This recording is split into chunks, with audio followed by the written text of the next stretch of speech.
अस्सलाम वालेकुम, मेरा नाम मोहम्मद वकार अतीक है। मेरा ताल्लुक कनेक्ट रियल स्टेट से है। एफबीआर वैल्यू ना होने के बराबर बढ़ी है, यानी कि डीएचटी कराची में जो 6000 जिसकी वैल्यूएशन थी सेक्टर 4 से लेकर 17 तक और सेक्टर 2 वो 6300 हो गई, यानी कि बिल्कुल नॉमिनल बढ़ी। मतलब no news is a good news, right.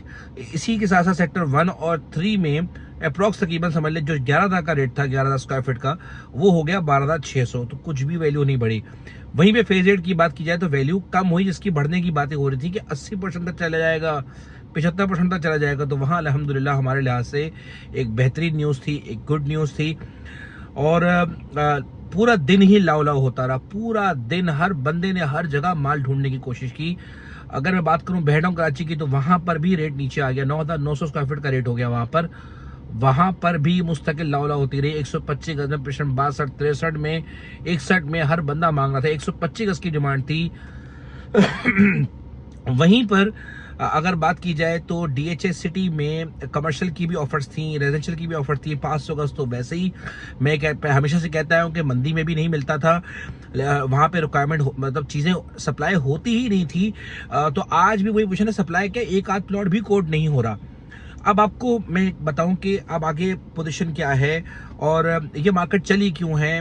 देखें, हमारी ही प्रॉपर्टी से मार्केट से पैसा निकला आज से 2 से 3 साल पहले, फिर वो गाड़ियों की तरफ गया, फिर वो लोगों की प्रोडक्शन में जो रॉ मटेरियल यूज होते हैं वहाँ गया, फिर ये स्टॉक मार्केट में गया। स्टॉक मार्केट 40,000 से चलेगी 90,000 तक।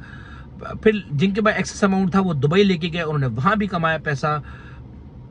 अब इन द एंड लोगों को कोई ना कोई जगह चाहिए थी जहां इन्वेस्टमेंट कर सकें, और जिसके लिए एक न्यूज़ चाहिए होती है, फिर एक रिदम चाहिए होता है। फिर एक न्यूज़ हमारे पास मौजूद थी कि इंटरेस्ट रेट नीचे आएगा, और वो इंटरेस्ट रेट आहिस्ता आहिस्ता करके नीचे आता रहा, और अल्हम्दुलिल्लाह हमारी इकॉनमी ने हमारा साथ दिया। वहीं पर ही उसके साथ ये हुआ कि हमारा वैल्यूएशन बढ़ने की बात थी, वो बढ़ी नहीं, क्योंकि ऑलरेडी ओवर वैल्यूड थी हमारी जो ऑफिशियल अमाउंट थी। मैं कहता आ रहा था कि नहीं बढ़ेगा, अगर नॉमिनल बढ़ भी गया तो फर्क नहीं पड़ेगा, वही हुआ।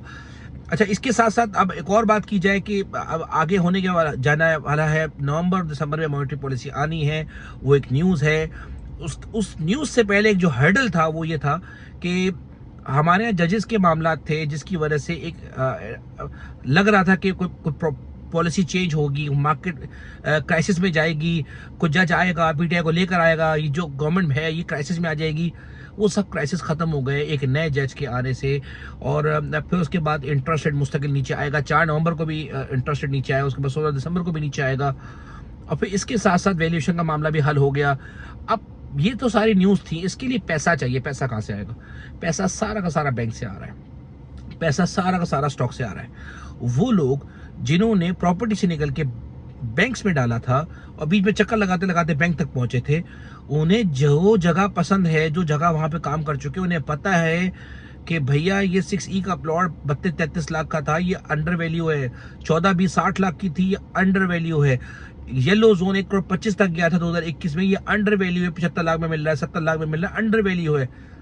तो वो अंडर वैल्यू को देखते हुए वो उसी जगह में फौरी तौर पे इंजेक्ट करेंगे पैसा। 8-9% से ज्यादा बैंक आपको दे नहीं रहा।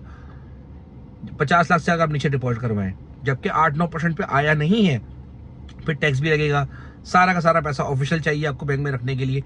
ये वो सारी चीजें जो कि आपको पैसा देने के लिए आपको रजामंद हो रही है कि भी ठीक है, न्यूज भी है और आपके पास लिक्विडिटी भी है मार्केट में।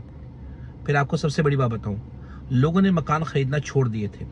इवन तो ये भी हुआ था कि लोगों ने मकान अपने बेचे और बैंक में डिपॉजिट करवाए थे। ऐसे बहुत सारे लोगों में जानता हूँ, 17-18 लाख बैंक से मिल रहा है, 4-5 लाख रुपए किराए का बैंक घर ले लिया किराए पे, चल मेरा भाई रह रहे इजीली।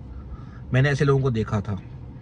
वो वापस जाएंगे, मकान परचेज करेंगे, चाहे जहां भी मिले वो फ्लैट परचेज करेंगे, बैंक से पैसा निकलेगा वापस फिर दोबारा से, और फिर ये फिर दोबारा प्रॉपर्टी के अंदर जेट होगा, वहां से भी पैसा भी निकलना है। तो कंटिन्यूसली आज से लेके 10 जनवरी तक कंटिन्यूसली आपके पास न्यूज ही न्यूज है। अब इसके लिए अब आपको क्या करना है? पैसों की जरूरत है भाईजान। अपने पैसों को देखते हुए 20-20, 25-25 दिन, 1-1 महीना देने की किसी को जरूरत नहीं। टाइम आप भी नफा कमाने के बारे में सोचें।